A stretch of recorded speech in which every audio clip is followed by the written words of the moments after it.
Ser Podcast.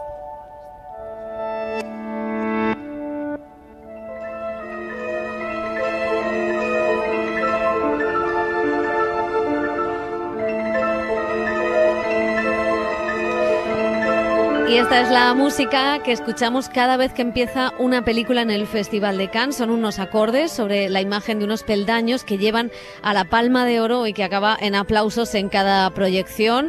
Durante 12 días la hemos escuchado muchísimas veces. Y en este episodio especial del Cine Láser vamos a repasar todas las películas que hemos visto. Desde los eventos de Scorsese e Indiana Jones al cine español y las mejores propuestas de autor. Analizamos qué ha dado de sí este certamen y las conclusiones que sacamos. ¡Acción!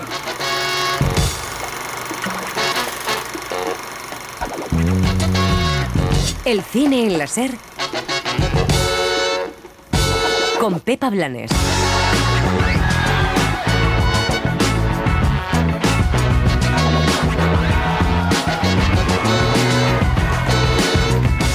El Festival de Cannes tiene muy claras sus líneas editoriales. Por un lado, quiere defender y homenajear a los grandes tótems del cine de autor europeo. Esos creadores que el certamen descubrió en sus inicios, que apoyó y hasta les dio palmas de oro. Son también bastiones de las salas y de un cine político capaz de mirar a la realidad actual. La sección oficial de este año es un reflejo del cine mundial y de las preocupaciones sociales, el perdón por las atrocidades cometidas en el pasado, la desigualdad como generador de conflictos políticos y las nuevas identidades en un mundo que ha cambiado completamente. También una defensa del cine como único medio capaz de cambiar el final de la historia y de hacernos felices. Y por supuesto, este será el Cannes en el que el cine español ha sacado pecho. J'écris des mots que je t'enverrai pas. Je me vide la tête, mais je pense qu'à toi.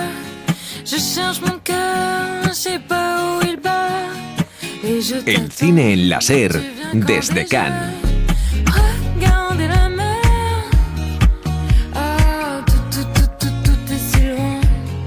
Y tras 14 días de cine, de lluvia, de sol, de aplausos y de emociones, y también de cabreos, por qué no decirlo, el Festival de Cannes, en su edición número 76, llega a su fin. José Manuel Romero, ¿qué tal? ¿Cómo estás? ¿Qué tal, Pepa Blanes? Estamos vivos, hemos sobrevivido a otro Festival de Cannes, que no es poco, porque es uno de los festivales más agotadores y avasalladores, ¿no?, de la industria, sí. Que es raro. Inhóspitos también podemos decir. También. O sea, no pasa nada, ya volvemos de Francia. Efectivamente, pero bueno, tenemos la sensación de que hemos cumplido otro año más y de que, bueno, punto alto de esta parte de la temporada con la presentación de muchas de las películas que vamos a hablar muchísimo de ellas a lo largo de la temporada, con una sección oficial muy variada, muy completa, con muchas propuestas muy diferentes, con muchos puntos de vista, veteranos, jóvenes, y lo importante, que casi todas tienen ya asegurada la distribución en España, y eso es lo que nos gusta, porque así los oyentes que nos estén escuchando ahora, pues que sepan que al cine van a llegar de todas las películas que vamos a hablar. Exactamente, que apunten los títulos porque poco a poco a partir de ahora pues irán llegando, algunas tardarán más, otras menos, y la verdad es que decía Fremo que este era un festival que intentaba dar como una imagen panorámica del mundo del cine actual, y lo que sí que hemos visto es que muchas de las películas de este festival trataban sobre el perdón, sobre buscar los orígenes de muchos conflictos y problemas de la sociedad actual. El perdón de Occidente, que pasa pues por rememorar quizá el más grande de los pecados recientes, el Holocausto. A eso apunta Jonathan Glazer en La zona de interés. Es la adaptación de la novela de Martin Amis, que fallecía justo el día de la proyección de la película aquí en Cannes. Es la que más ha impactado, también la que más debate ha generado por su apuesta visual, en la que nunca vemos los horrores del campo de concentración, solo la casa de esa familia nazi. What it's trying to do is to talk to the capacity within each of us. Y decía el director de Under the Skin que lo que están tratando en esta película es de hablar de la capacidad dentro de cada uno de nosotros para la violencia, venga de donde venga, y tratar de mostrar a esas personas como personas y no como monstruos, que era algo muy importante. El gran crimen y la gran tragedia es que los seres humanos le hayan hecho esto a otros seres humanos. Y pues la verdad es que es interesante, José, porque bueno, ya tiene distribución en España, está asegurada, que era como la película más codiciada del mercado, y también quizá que reactualiza el cine del Holocausto. Ha habido muchísimas películas sobre el Holocausto, ninguna que no contara el centro, ¿no? O sea, la violencia, que la violencia solo se intuyera con el sonido y el fuera de campo. Sí, totalmente, es una película especial, es una película muy autoral, es una película que muestra el Holocausto, que quizá es un tema muy manido y que hemos visto desde muchos puntos de vista, desde un punto de vista diferente, en lo formal y en lo narrativo también. Y es una película que tiene un dispositivo muy concreto, una distancia de la cámara con los propios personajes, un uso de, como tú decías, ¿no? Del sonido y de lo que ves del fuera de campo, porque nunca ves el campo de concentración, ves la valla, ves el humo de las incineradoras, pero nunca ves nada, ninguna imagen violenta, mientras compruebas el día a día feliz, orgulloso incluso, me atrevería a decir, de una familia alemana, germana, aria, y cómo entre sus plantas, su jardín, su piscina pasan el día, ¿no? Y la verdad es que tiene algo muy desasosegante. La película, a mí es verdad que no me aguanta toda la peli cuando ya entiendo lo que quiere hacer, ¿no? Y veo el dispositivo que monta Jonathan Glazer, pero indudablemente es una propuesta interesantísima y estimulante por cómo muestra algo que conocemos, y aquí solo se intuye el horror, pero te hiela también la sangre, ¿no? Sin mostrarlo. Pues sí, la verdad. Y otro título que puede leerse como una especie de ajuste de cuentas del daño que ha hecho el hombre blanco es Los asesinos de la luna, Killers of the Flower Moon, la adaptación que hace Martin Scorsese de ese libro de David Grant, que reconstruye el horror que sufrieron los Osage, nativos americanos, que fueron exterminados para quedarse los blancos con sus tierras y con el petróleo. What their values are about love and y se respect. preguntaba el director que cuáles son los valores sobre el amor, el respeto y la tierra. No se refería en ese momento a una cuestión política, sino a entender realmente cómo vivir en este planeta.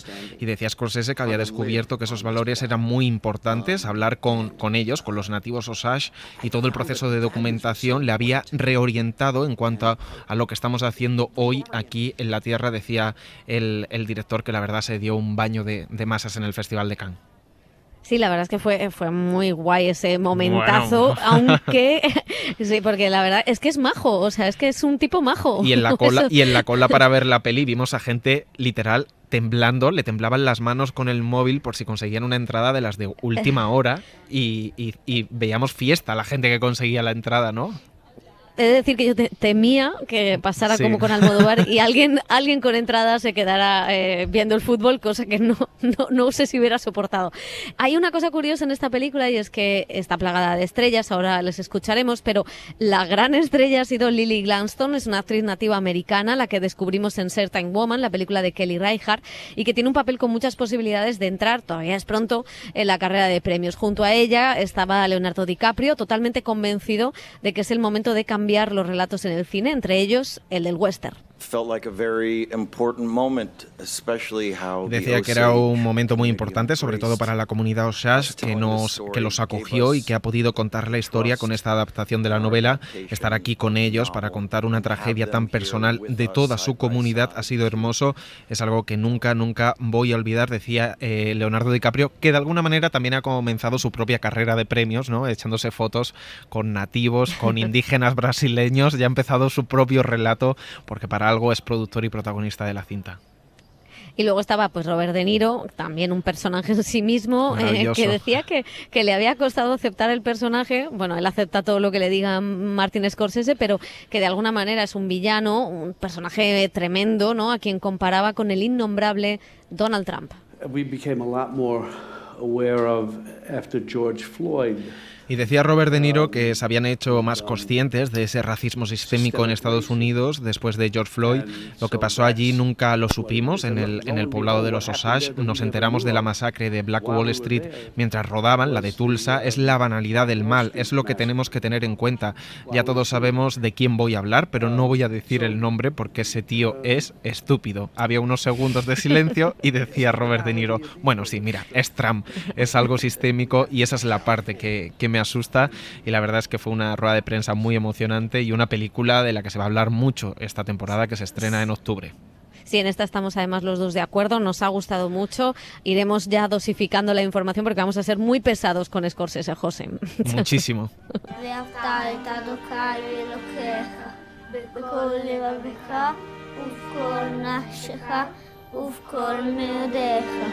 Buonanotte.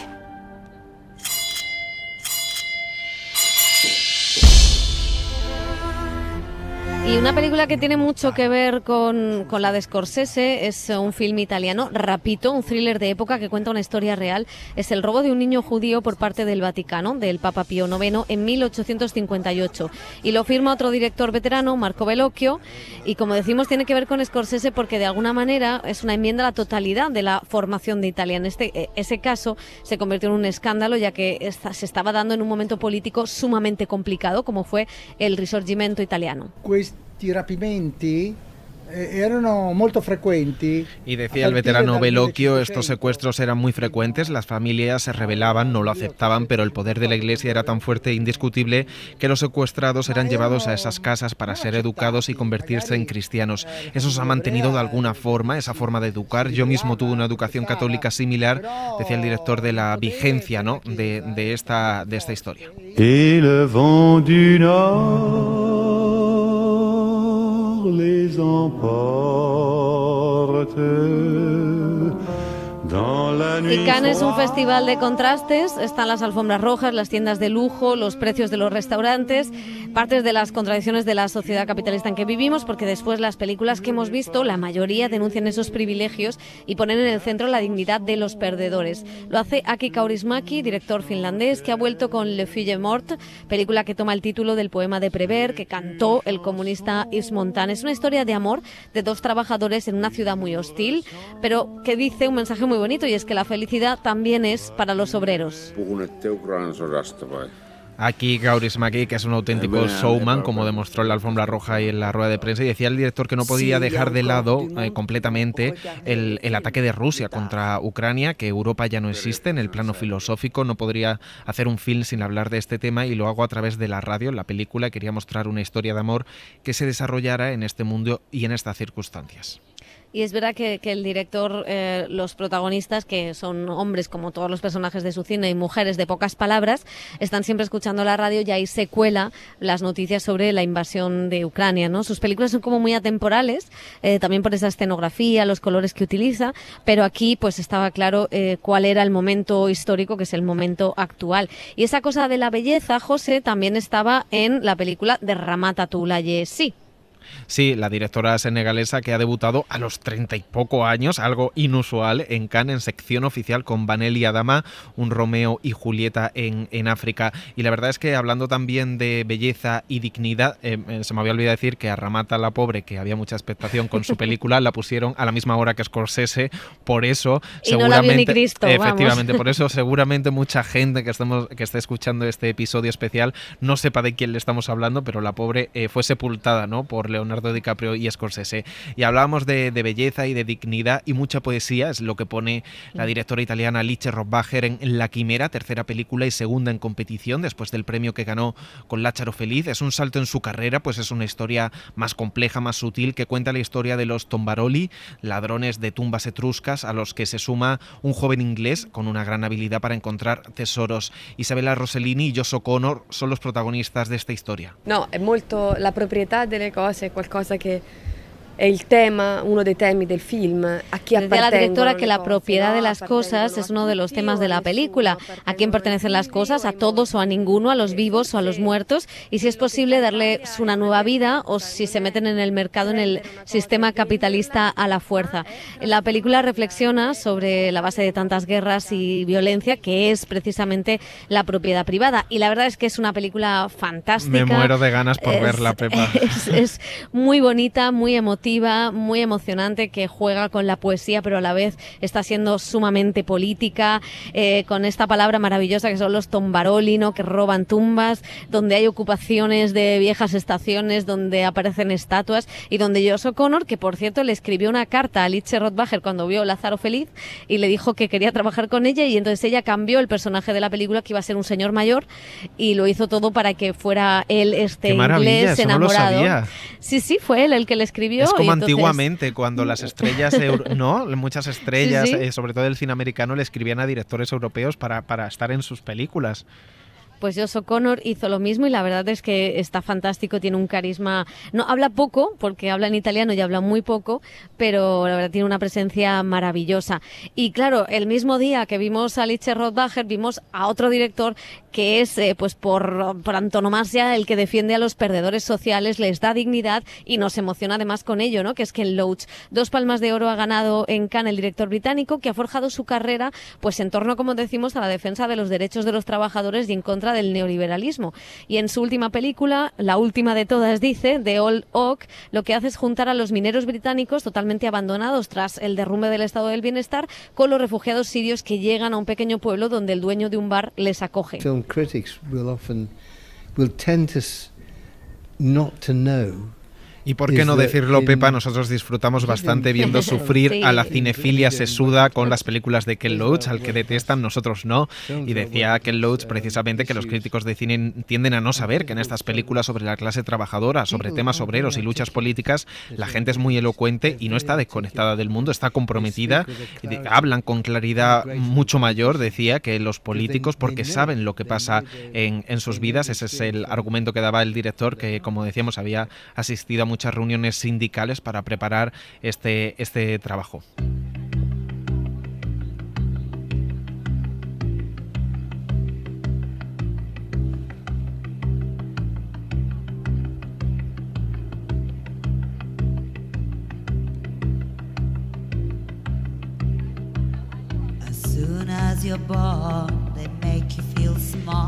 Y nos quedan algunos títulos más en la línea un poco de ese cine combativo de Ken Loach o Alice Rothbacher. Ken Loach, por cierto, voy a contar una anécdota, y es que en las entrevistas le preguntaron si era verdad que a los inmigrantes se les trataba mal, una periodista, o sea, para que veamos el nivel de alguna crítica de desconexión. Sesuda. Como decimos, hay más directores. Por ejemplo, está el documental del director chino Ban Bing, Genés, Juventud, que durante años ha seguido a un grupo de jóvenes trabajadores de una fábrica textil en su país. Ha conseguido pasar la censura para retratar sus vidas y también las complejas relaciones con los jefes explotadores y un trabajo mecánico que muchas veces lo que hace es que solo se enriquecen empresarios y marcas occidentales, no los vamos a citar, a base de mano de obra esclava. Y también estaba, esta te ha encantado a ti, Black Flies. Bueno, no tanto. Qué mala eres. Black Flies, película con Sean Penn y Ty Sheridan sobre 2 conductores de ambulancia en el Nueva York de los bajos fondos que entran en una espiral de violencia y desesperación. There's one word that most of the paramedics Y aunque no me ha gustado lo viejuna que es la película, sí que nos gusta un poco lo que dice Sean Penn, ¿no? Sí. Y dice que la mayoría de los paramédicos de estos personajes, cuando hablan del sistema de salud, y lo mismo ocurre con la policía y otros trabajos, que tienen un deseo de servir, y luego lo que descubren es que se ven acosados por políticas que buscan beneficios a corto plazo y que en realidad no se les permite practicar su trabajo. Están ahí para apoyar un caos y los dejan a su suerte con un sistema de salud que es una basura, que depende del dinero y a quien se lo están quitando, ¿no? Como se ve en la película, que tiene escenas realmente tremendas con estos paramédicos yendo a los bajos fondos, siempre inmigrantes latinos, africanos o asiáticos, ¿no? A asistirlos, y la verdad que va increciendo a nivel de desagradable la película y se va perdiendo también al mismo tiempo, Pepa. Totalmente de acuerdo. Sin embargo, la cara positiva es la película que ha firmado Wim Wenders, el director alemán, que presentaba al inicio del festival su documental y que ha competido también en sección oficial con Perfect Days, que es una historia muy bonita con un poco de sabor amargo que ocurre en Japón, con un limpiador de baños públicos, unos baños públicos que, bueno, los decoró un arquitecto, son preciosos, nadie le mira, nadie le saluda, un estupendo trabajo que casi no habla del actor Koji Yakuso y con una estupenda banda sonora con canciones de Patti Smith, Lou Reed o los Kings.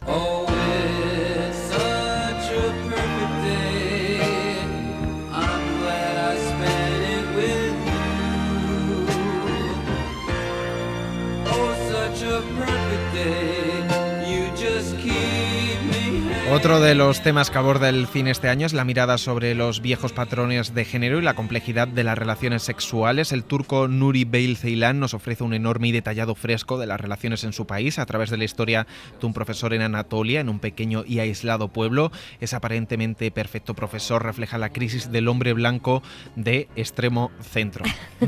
Que hay muchos nombres que podríamos añadir aquí, pero me he quedado pensando, extremo centro me encanta como definición. Sí, vamos a poner aquí un hueco y que los oyentes rellenen con el nombre del señor a que su quieran. gusto, sí, señor. Exactamente. Bueno, una película monumental de 3 horas, muy al estilo de este director que ya ganó la Palma de Oro aquí con Winter Sleep, Sueño de Invierno.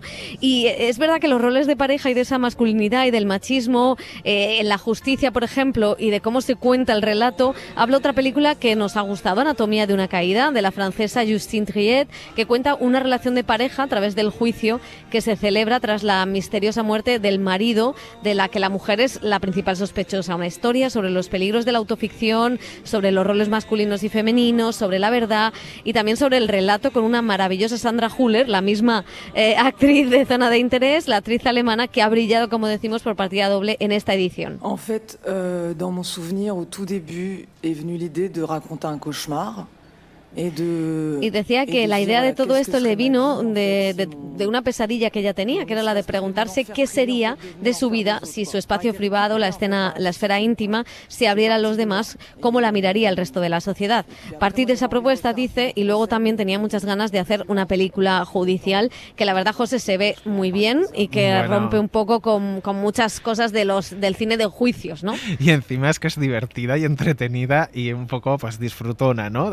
Cuando estás viendo toda esta sucesión de acontecimientos sobre el juicio, van sacando una cinta de audio, van escarbando en esa vida privada, que decía la directora, es totalmente una invasión de la vida privada, pero que te sirve también para entender los choques culturales, para entender esa discusión entre el matrimonio tan bermaniana, para el hijo ciego, que es el único testigo, el punto de partida realmente original, ¿no? Un crimen en la nieve donde el único testigo es un perro y el hijo ciego de esta pareja, y la verdad es que es una película que disfrutamos bastante y que también ha generado cierto consenso y ha gustado muchísimo a los franceses y a la crítica internacional. Y otro que rompe con el relato tradicional y masculino es el brasileño Karim Ainuz en Firebrand, película sobre la última esposa del rey Enrique VIII de Inglaterra, que consiguió influir en el cambio religioso y político del país. Ella es Alicia Vikander y el rey asquerosillo, por decir algo, es Jude Law. Thought it would have a great impact if I smelled awful and I went to this brilliant perfumier y decía Pepa, el actor, que estas cosas que tienen, ¿no? Las estrellas, que para meterse en lo desagradable del personaje pues utiliza un perfume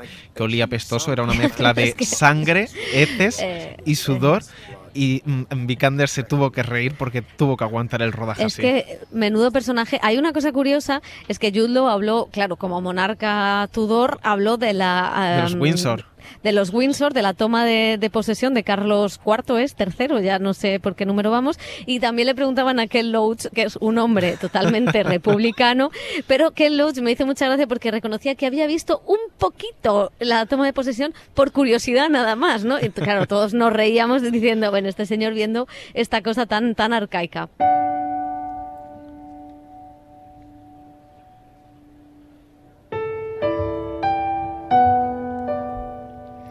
Y otro tema son las familias disfuncionales, que también, bueno, pasan en todos los lados, todas las familias lo son a su manera, y de eso sabe mucho el japonés Koreeda, que ha vuelto a ese cine emotivo, basado en personajes que no encajan en la sociedad, en la familia tradicional y que se construyen una propia. Y en Monster habla de una amistad entre dos niños, contada como si fuera el Rashomon de Kurosawa, o sea, 3 puntos de vista para contar un mismo hecho: acoso en el colegio, profesores que no son lo que parecen.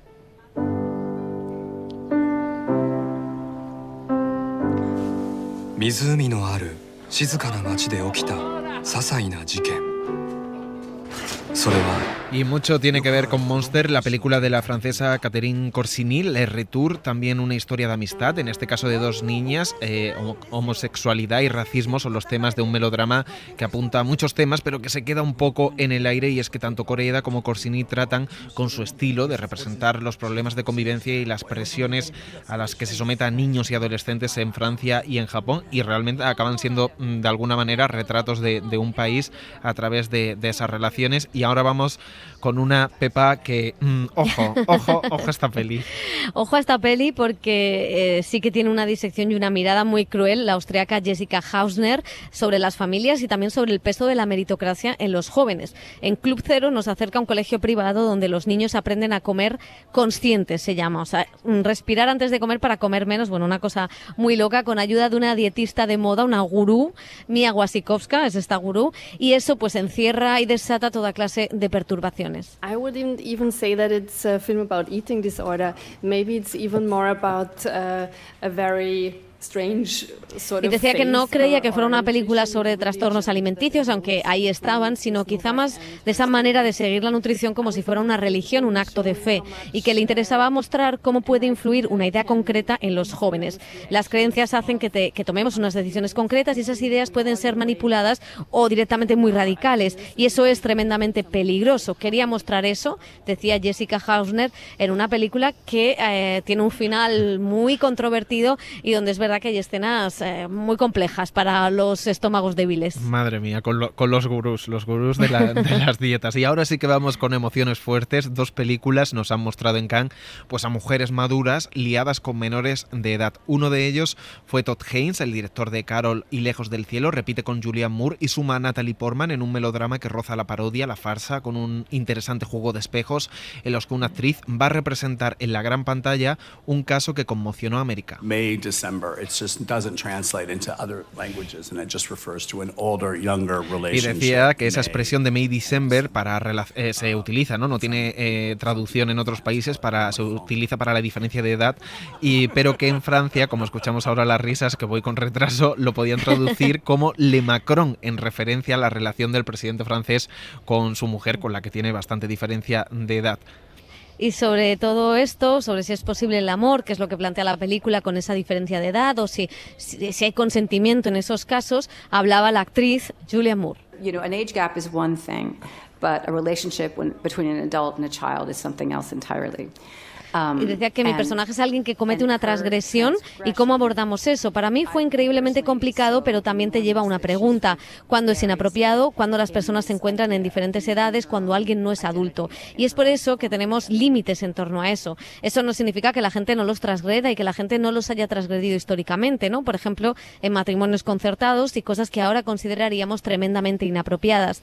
Esa es la razón por la que los seres humanos tienen límites. En esta película se ven las transgresiones. La razón por la que parece tan peligrosa es porque la gente no sabe cuáles son los límites de los demás y por eso da miedo, decía Julianne Moore. Madre mía, qué disfrute ver a estas dos en pantalla en ese juego de espejos, hasta maquillándose, aunque no le perdonaremos nunca al Festival de Cannes la tradición de programar May December a las 11 de la noche tras 3 horas y media de Scorsese, que hizo que no la pudiéramos disfrutar y entrar en esta farsa a lo telefilm también. Y Pepa, otra película que ha hablado de un caso similar ha sido la de la polémica Catherine Breillat, la directora que filmó con Rocco Siffredi Romance X, vuelve tras años de parón con Después del verano, la historia de una abogada de menores que acaba teniendo una relación sexual con su hijastro menor de edad. Podríamos meter aquí también a Mai Wen, la película de inauguración con la polémica Jeanne du Barry, de la mano de Johnny Depp.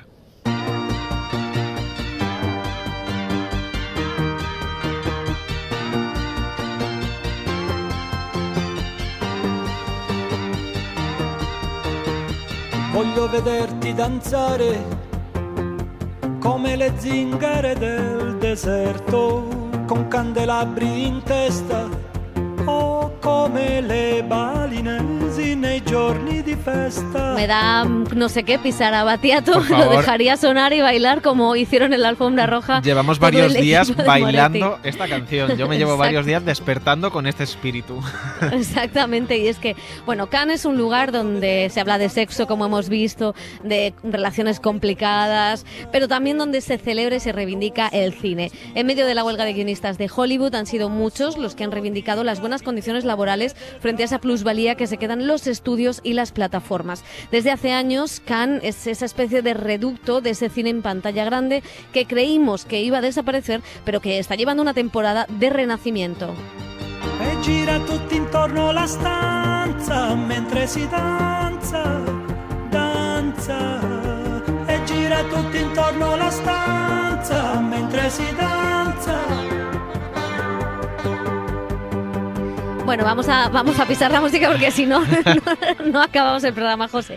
Y es que hay una cosa, la película de Scorsese ya era una defensa misma del cine, ¿no? Sí, totalmente. Su inclusión en el festival y la decisión de estrenarse además en salas, siendo una película hecha para una plataforma, para Apple TV Plus, pues da de alguna manera una victoria a Cannes en frente de Netflix. Netflix ya sabemos que se ha comprado un poco el Festival de Venecia. De eso hablaremos en septiembre. Y bueno, por cierto, Netflix es el villano de la nueva película de Nanni Moretti. El director vino a Cannes a ritmo de la mejor música italiana, como decimos, no solo de Franco Battiato, para presentar El Sol del Futuro, una comedia sobre un director de cine que está rodando una película sobre el Partido Comunista Italiano en 1956, el año de la Revolución Húngara. Rappresenta quella scena non solo Netflix, anche Amazon, anche Disney, y Moretti decía en rueda de prensa que esa escena, una de la película, representa no solo a Netflix, también a Amazon, incluso a Disney, que siente que muchos directores, productores y guionistas se han entregado con docilidad a las plataformas y en su opinión pues no merece la pena. Debemos seguir invirtiendo emocional, psicológica y económicamente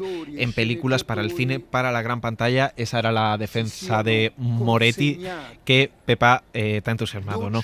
Sí, la verdad es que es una comedia fantástica que usa el humor para hacer una reivindicación muy política a favor del cine, pero sobre todo, hay una broma fantástica que está en el tráiler, no entera, pero en el tráiler los oyentes la pueden ver, sobre Netflix. Es un director que quiere rodar una película sobre el Partido Comunista en el año 56, entonces es una película que no le interesa a nadie, se acaba la financiación y entonces la única solución es ir a Netflix. Y en ese encuentro en el que Netflix le pide cómo debe ser el guión, pues hay muchas de esas cosas, esa rumorología que la gente cuenta que Netflix pide y que aparecen como bromas, ¿no? Entonces, es muy reivindicaciones divertido. Que pueden estar en la huelga de guionistas, que también ha sido otro de los temas de este Cannes. Exactamente, y hay una cosa curiosa porque, es cómo el cine puede cambiar los finales de la historia, incluso el final del Partido Comunista Italiano, hay un potente final de la película, y además hay una escena que esto es muy divertido y tiene mucho que ver con otro señor que ha pasado por aquí, que es Quentin Tarantino, que es básicamente cómo se ruedan las cosas, ¿no? Que estaba un poco en Justin Triet, cómo contamos las cosas, cómo contamos una escena de violencia, y hay una escena, él lo hace de una manera divertidísima, también muy ególatra, que eso es lo que ha criticado mucho, la crítica sesuda. Es verdad que él está en todas partes, pero esto no es nuevo, lo lleva haciendo desde Caro Diario en todas sus películas. Entonces, yo creo que los oyentes y a ti te va a gustar mucho esta película, esperemos que llegue pronto a los cines españoles. Aquí somos de Moretti, y este es un Cannes que, como comentabas, Moretti incluido, ¿no? Y Ken Loach, hemos hablado de él, pues de alguna manera cierra un círculo y despide a grandes estrellas de un Hollywood que ha cambiado profundamente. Por eso fueron tan emotivos los homenajes a Harrison Ford, que recibía por sorpresa la Palma de Honor tras el estreno de Indiana Jones, cierre de una trilogía de, han sido 5 películas, pero la cuarta no la consideramos, que reivindica un cine de aventuras y acción alejado de los superhéroes.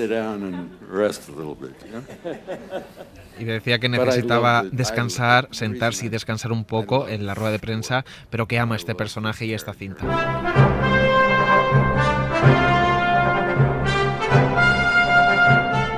Y madre mía, lo que lloró Harrison Ford, lloraba en la rueda de prensa, lloró en la premiere.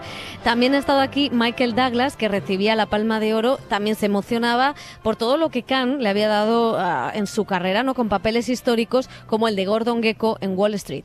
Je voudrais embrasser avec tout mon cœur et merci beaucoup. Adiós. Y por último, una de las jefazas de Hollywood, Jane Fonda, mujer reivindicativa donde las haya, que también ha venido a Cannes a un encuentro en el que ha recibido un homenaje y a recibir también su Palma de Honor. Pepa. Sí, y a despedida también sonaba la última película de Ken Loach, que acaba con un plano luminoso y lleno de esperanza para la clase obrera.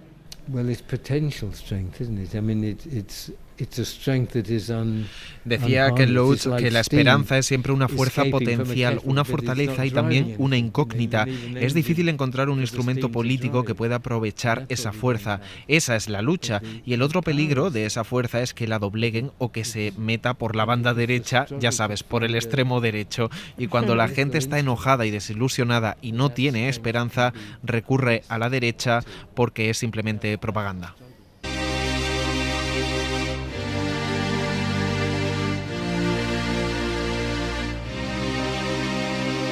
¿Dónde está la gata que no habla y tiran pa'lante? ¿Dónde está el corillo guillado de maleante? Vamos pa' la disco para hacerles cante. Ahora, dale pa' la barra, loco, que te voy a pagar el trago. Mira aquella gata que me están mirando. Vamos a tirar la vía para ver si ganamos. Ahora, ¿dónde está la gata que no habla y tiran pa'lante? Bueno, pues España ha sido el país invitado en el mercado del cine, ese evento que cada año bate récords de ventas y participación y que tiene lugar en los sótanos de la Croisette de este festival. Nuestro cine ha sacado pecho, era el país invitado, esperemos que haya vendido muchas películas y haya cerrado muchos nuevos proyectos de los que ya están, de los que veremos en el cine. Pues tenemos que decir que ya hemos tenido hasta éxito en este Festival de Cannes. Uno es el premio de Elena Martín Jimeno en la quincena de realizadores con su película Criatura, una historia que ella misma protagoniza sobre los tabús sexuales y los traumas del deseo femenino. Esta represión viene de que tú has vivido una represión y tú tienes unos miedos y unos tabús y tú tienes una manera de leer el contacto físico que tiene unas connotaciones que un niño no pone, ¿no? Y entonces es como que nos han enseñado que proteger a los niños es cohibirlos y asustarlos. O si no, te estás pasando de la raya. Ahora mismo también vuelve a estar muy vivo, ¿no? Con todas las noticias de violaciones grupales, y es algo que obviamente es muy importante informar de eso y sobre todo concienciar y reeducar, pero también muchas veces se utiliza de una forma morbosa. Y es cierto que seguramente como generación tenemos esto muy incorporado. Sí es verdad que cuando hicimos pruebas, durante el montaje hicimos pruebas de proyecciones, invitamos a gente de distintas generaciones y uno de los últimos pases fue con gente que no se dedicaba al cine o no directamente, y había una mujer de 70 años y había unos chavales de 15 y yo les hice la pregunta de si se habían sentido representados por la película y contestaron todos que sí. Y la mujer de 70 años dijo, no, es que es tal cual, el retrato de esta adolescencia es la de mi adolescencia. Pensé, qué fuerte. Para mí es muy bonito que esto pase y me emociona mucho, realmente me emociona, en plan que tengo ganas de llorar cada vez que pienso en esto, porque realmente yo, o sea, en el proceso de esta película, todas las compañeras me han ayudado muchísimo, o sea, desde...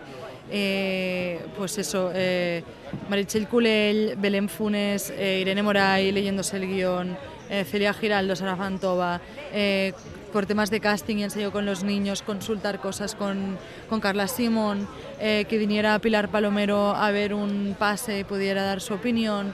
Y estoy hablando de directoras, pero están también las montadoras que nos han ayudado en el proceso, o sea... Yo siento, y seguro que me dejo a gente ahora aquí que estoy diciendo así nombres que me viene a la cabeza, pero la sensación de comunidad y de una sensación de que si a una le va bien, a las otras les va bien también, dentro de lo cruel que es esta industria, porque lo es, y no siempre funciona tan fácil este paralelismo, pero... pues es un apoyo muy importante. Otra que me dejaba muy importante, Leticia Dolera también estuvo muy presente, sí. Fuera de concurso, en Cannes Premiere ocurría uno de esos momentos de emoción y de cine que solo este festival puede dar. Fue la presentación de Cerrar los ojos, la película de Víctor Erice, tras 30 años sin rodar un largometraje. Con el director ausente se presentaba el film protagonizado por Manolo Solo, José Coronado y Ana Torrent. Y es que es un diálogo con su cine, con su forma de entender el cine como memoria e identidad. Hay referencias a esa adaptación fallida, que fue El embrujo de Shanghái, y por supuesto al espíritu de la colmena. No me siento autorizado para representar a Víctor Erice. Empecemos por ahí. Pero bueno, yo hago lo que puedo. Yo sé que el personaje tiene, por así decirlo, como mínimo reflejos del autor. Y bueno, eso lo que hace es para mí cargar aún más de responsabilidad mi trabajo en esta película, que es en mi carrera el primer papel en el que un poco siento que llevo el peso de la película entero, y encima con Víctor Erice, que es un mito, una leyenda de la cinematografía mundial, no solo española, y encima, como tú bien dices, también haciendo una especie de trasunto o un personaje con reflejos de él. Pues mira, el suspiro este lo define muy bien. He imaginado un montón de veces cómo pudo suceder. ¿El qué? La escena, el momento en que todo eso le pasó de pronto por la cabeza. La última noche de su vida. Quiere hablar de sus temas, quiere hablar de él, quiere hablar del cine que fue y que agoniza o que está incluso ya desaparecido, ¿no? Y quiere hablar de identidad, de un pasado que te duele, del que pudiste haber sido y no fuiste, de la persona que te hubiera gustado ser y no fuiste, y de la persona que fuiste y el dolor que eso te proporciona, y el intentar huir de lo que tu propio pasado te produce a nivel de dolor. Ahí hay como una dicotomía en los dos personajes centrales, el director y el actor, alguien que busca huir de ese pasado, de esa memoria, y otro que en cierta manera pues probablemente lo haya conseguido. Es un poco anverso y reverso. Y luego sí que es verdad que pues es como un ajuste de cuentas, entre comillas, del autor con el mundo del cine. Solo tenía ojos para la pelota y el jugador delante de él, a punto de chutar la cara y cruz de su destino.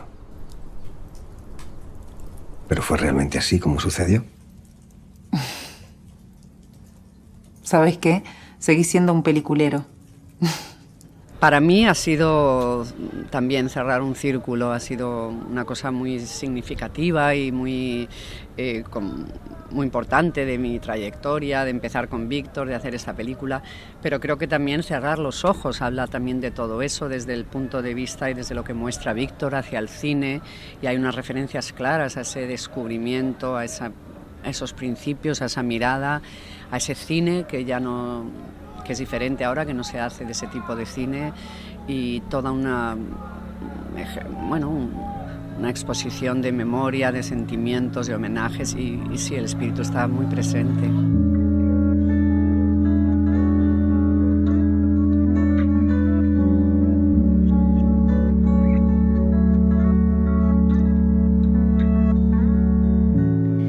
Que fue un momento muy, muy, muy emotivo, casi, no sé, espectral, ¿no? Todo el mundo allí viendo a Víctor Erice, bueno, la película de Víctor Erice, porque como decimos, Víctor Erice no apareció por el festival. Y luego está también el cortometraje de Pedro Almodóvar, que fue otro de los momentazos de este Cannes, el western queer, con Pedro Pascal e Ethan Hawke, que ya está en cines. Como hay una limitación en los personajes tan determinante como no hablemos de su sexualidad, y hay tantos hombres, pero nunca se va a hablar del deseo entre una pareja de ellos, creo que hay un terreno muy amplio para explorar todavía en el género, y esa es la parte que a mí me ha atraído. Por vontade de Deus. No, quiero decir, ese hombre se hace la cama y se hace la comida, hace cosas que en los western, para eso están los personajes secundarios femeninos, para hacer las labores de la casa. Estos hombres, o este hombre, hace las labores de la casa. Sí. Únicamente que los western nunca tampoco los han mostrado en esa actitud. Entonces yo con toda intención puse que hicieran la cama. Que extraña forma de vida. Y una de las películas que demuestra para qué puede servir un festival como Cannes es Robot Dreams, la cinta de animación de Pablo Berger. Se ha ido del festival con una buenísima noticia, y es que Neon, distribuidora americana que metió en los Oscar a Parásitos, será la encargada de estrenar en Estados Unidos esta película sobre la amistad en un Nueva York casi idílico, con el director, que estaba exultante y bailongo. Charlamos en el Festival de Cannes.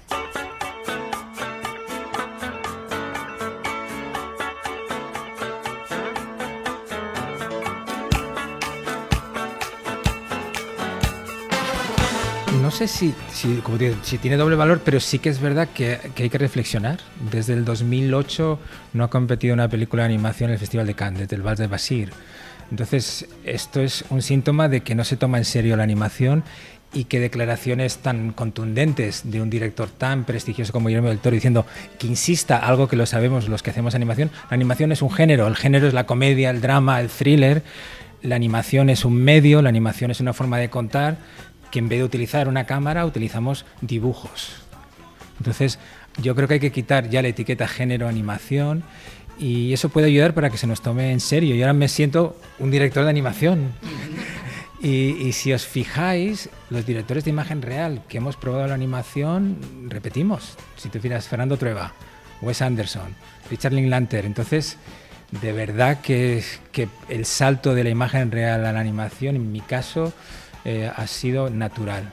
Y creo que los directores de imagen real lo deberían tener en cuenta.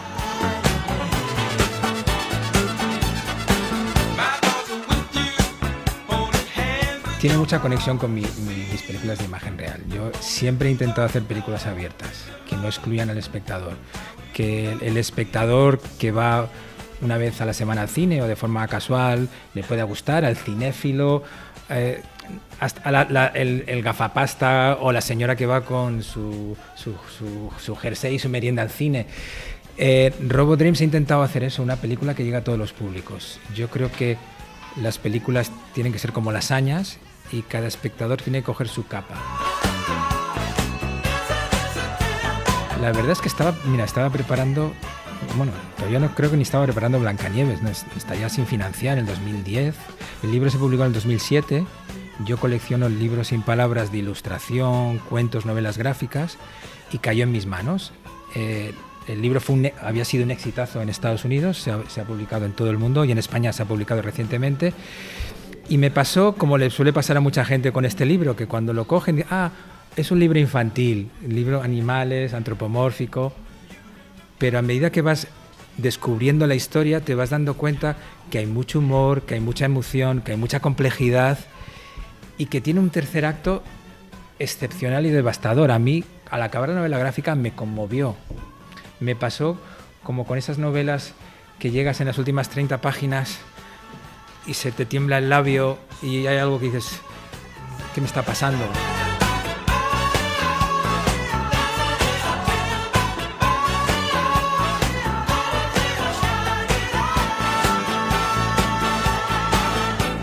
Ha sido un festival, José, de mucha música, mucho baile y muchos temazos, aparte de muchas películas. No nos han dejado bailar mucho, más escuchar la música en una sala de cine que bailarla. Exactamente, vamos a tener que venir un año solo a las fiestas. Bueno, antes de acabar, 2 cortometrajes españoles, uno en la Semana de la Crítica, Contadores, de la directora vasca Irati Gorostidiel, sobre la lucha obrera en la transición, que invita a repensar lo colectivo desde el presente. Pues la verdad es que es un proceso bastante largo, porque la idea de este cortometraje surge con un proyecto de largometraje que está en desarrollo ahora. Así que parte de una investigación que empezó quizás hace 5 años. Una investigación sobre, bueno, un poco sobre las búsquedas de formas de vida alternativas en ese periodo de la transición, ¿no? Y un poco investigando en concreto sobre una comunidad que estuvo ubicada en Navarra. Pues eso, ¿no? Como intentando comprender las motivaciones de algunas personas que habían terminado allí, ¿no? En este proyecto de vida en común y un poco de vida alternativa. Acabé investigando sobre el movimiento obrero en ese periodo, ¿no? De los 70, en concreto en Guipúzcoa. Yo estoy cansada. Estoy cansada de asambleas, de huelgas. Pero ellos no van a hacer nuestro trabajo. Estoy con la compañía. Hombre, ya lo sabíamos. Llevamos muchos meses de lucha y la organización va avanzando en múltiples niveles. No es solo la lucha aquí en la fábrica, también en las calles y con las otras fábricas. Hay que coordinarse. Era importante para mí reflejar o buscar como una experiencia de ese periodo de la transición, ¿no? Que es como el final de la dictadura, desde la perspectiva de unas personas que lo viven como un momento de excepción, ¿no? Quizás porque esperaban que esa transformación se diera de otra forma, ¿no? Entonces, ahí como que en esa investigación hay un trabajo destilado hasta encontrar un hito concreto, un momento específico, ¿no? para ambientar un poco la situación que se refleja en Contadores, que es centralmente una asamblea en una fábrica, y ahí se está debatiendo el convenio del metal del año 78 en Guipúzcoa. Porque me parecía que ese convenio en concreto reflejaba, es un poco la primera vez que en un convenio del metal, que era un sector muy importante en la industria guipuzcoana, se trasladan un poco como todas las medidas de la reforma económica de la transición, ¿no? Y bueno, pues lo que hay en juego ahí son muchas cosas que tienen que ver con qué representa la transición a nivel económico, a nivel muy práctico, y luego también con el hecho de que los sindicatos, pero también los partidos políticos que hasta entonces habían operado en la clandestinidad, ¿no? Digamos en la oposición al régimen franquista, ahora de repente son los portavoces o los representantes de los trabajadores a nivel oficial, ¿no? Y entonces, ¿qué tensiones hay ahí en ese momento? Y un poco pues eso, ¿no? El punto de vista de los protagonistas de Contadores es un punto de vista de unas personas que defendían la autoorganización y la representación directa, como tú bien mencionabas. Es que nos jode realmente no poder hacer ciertas cosas. Además sabemos que ahí está el núcleo de todos los problemas que tenemos. Sí, pero yo lo que quiero decir es que vivir en grupo tampoco te va a solucionar los problemas, o sea, surgirán otro tipo de problemas. ¿Y la opción de la pareja abierta? Ahí está la cosa. Claro, lo que pasa con este grupo de personas es que a través de ese proceso de militancia, de activismo, que está muy centrado, bueno, por un lado en esa oposición al régimen franquista, pero por otro lado también en todos los ámbitos laborales, digamos, ¿no? Y el mundo de las fábricas, empiezan a plantearse otras cuestiones, ¿no? Es decir, si vamos a romper con toda una serie de convenciones que hemos heredado, esas convenciones se aplican a todos los niveles de nuestras vidas, ¿no? Y esa es una manera también de anticipar un poco lo que va a venir en el proyecto del largometraje, que es esas inquietudes, cómo se trasladan a, bueno, pues quizás tenemos que buscar otras formas de organizarnos a todos los niveles, y esa búsqueda de formas de vida alternativas, de la comunidad, de la idea de vivir colectivamente también, ¿no? Y todas esas cuestiones que apuntabas de lo afectivo, de lo íntimo, de lo amoroso incluso.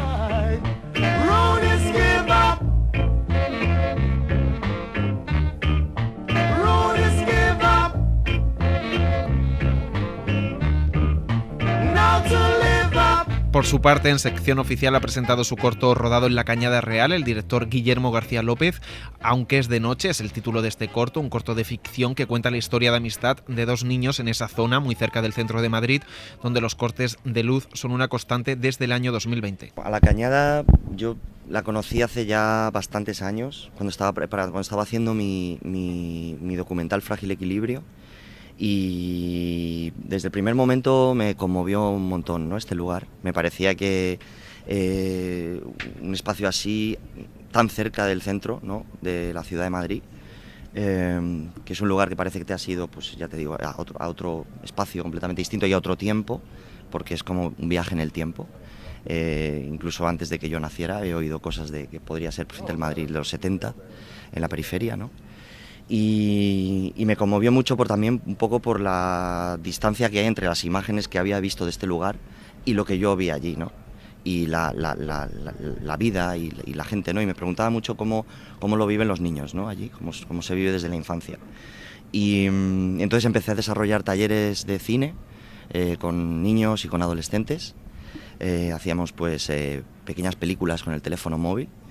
Y estuvimos ahí haciéndolo durante bastante tiempo y bueno, ya había una idea de relacionarme con este lugar a través de lo que yo sé hacer, que es el cine, y eso es lo que hice, ¿no? Y siempre pensé que quería hacer una película, y también supe que me iba a llevar mucho tiempo, porque es un lugar en el que para ir entrando y realmente como conociendo un poco a fondo el lugar, y sobre todo sacar una cámara, eso también, que me llevó tiempo, pues me iba a llevar bastante. Y al final, pues eso, con los talleres fui conociendo muchas familias. Pero bueno, en realidad la película nace de un poco de una emoción, ¿no? de una imagen. Una imagen que es la de un niño que ve pues cómo su infancia se escapa volando y en la noche, ¿no? Y él la reclama. Es un poco, a partir de ahí es como nace la película realmente. Más que, por supuesto, influenciado por ese contexto en el que estaba, ¿no? Pero es eso. Mira, no sé qué es guapo. Pero tú has salido de otro mundo. ¿Eh? Tú eres de otro mundo, ¿no? ¿Por qué? Porque mira lo que estoy haciendo. Eres de otro país. Con ¡ay, qué guapo, hermano! Yo personalmente, o sea, como que al trabajar no busco como esa división tan neta, ¿no?, entre los registros, ¿no? Pero lo que está claro es que el proceso ha sido completamente de ficción. Ha habido un trabajo, pues, de conocer a todas estas personas y con toda la información y con todo lo que he ido sintiendo allí, construir un guión completamente de ficción, pero que podría pasar perfectamente. Son todo cosas que han pasado o que han pasado de una manera parecida o que podrían pasar. Y luego también, pues yo creo que la propia aportación de ellos como personas es lo que le da, digamos, la verosimilitud a esta historia que está escrita, ¿no? Qué asco, no grabes eso. Entonces este fin de semana unos vídeos guapos, ¿no? Sí, pero tío, ya te he dicho que no puedo. ¿Por qué? Porque me voy pasado mañana a Francia. Sí, de todas formas hay una cosa que me gustó mucho conocer, fueron ciertas asociaciones vecinales que hay allí, por ejemplo la asociación Tabadol, ¿no?, que es una asociación de mujeres principalmente marroquíes que viven allí, que son muy políticas, ¿no?, y han hecho y se movilizan mucho, hacen un grandísimo esfuerzo por estar presentes y van a los sitios, ¿no? Otra cosa es lo que luego consigan aparecer, ¿no? Ojalá fuera mucho más. A ver, es un temazo esto. Esto es un temazo que se alarga, ya lleva 3 años, ya va para 3 años la situación. No ha cambiado, no ha mejorado, aunque ya no esté en los medios de comunicación muy presente. De hecho, yo creo que ha empeorado porque simplemente llevan más tiempo sin luz. Y la verdad que es pues bueno, bastante terrible. Y pues bueno, imagínate, si he estado haciendo esta película allí y además, pues bueno, digamos que todo este tema de la luz, que además es muy cinematográfico al final, ¿no?, porque está muy patente en todas las imágenes, porque son oscuras, es de noche, ¿no?, está ahí. Es como la idea era un poco, pues, mostrar lo que a lo mejor no se comprende en una frase, ¿no?, es vivimos sin luz, ¿no? Pues esto es lo que está sucediendo, esto es como se vive esto, así es como se vive esto, ¿no?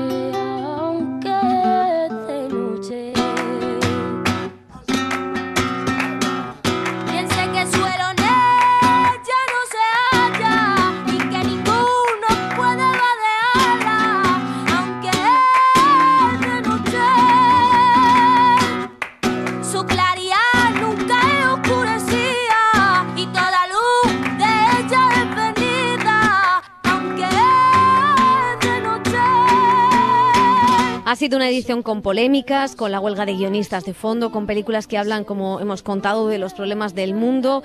Lo hemos escuchado a lo largo de este especial, un mercado donde se han vendido y comprado los títulos que veremos en las salas en las próximas temporadas. Una edición muy completa por la que también ha pasado Esther Expósito, protagonista de Perdidos en la noche, la nueva película del mexicano Amat Escalante, y el cantante de The Weeknd con su primera serie The Idol, que enseguida va a llegar a HBO y la comentaremos en el Cine en la SER. Con ellos nos despedimos, también con muchas ganas de fiesta. Así es, Can. Bueno, no, así es. En realidad no es tan así, porque ayer nos costó encontrar una buena fiesta, pero hoy ya me he enterado de una. Especial El Cine en la SER en Cannes.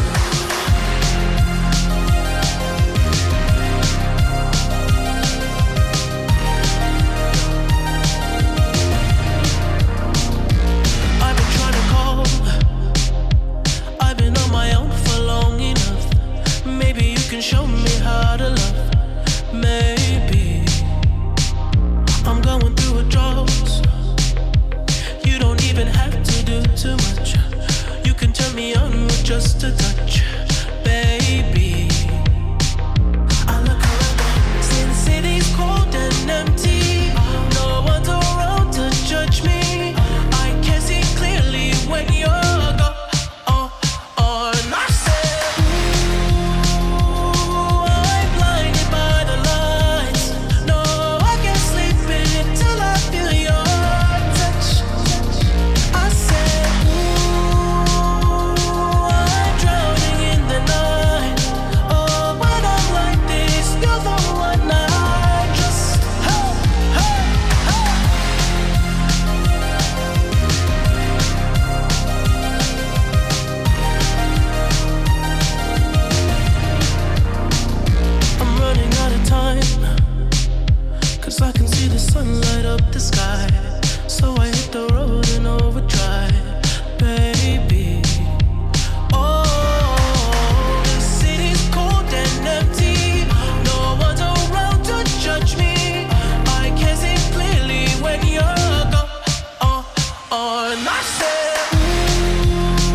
can't sleep until I feel your touch. Cadena SER. La radio.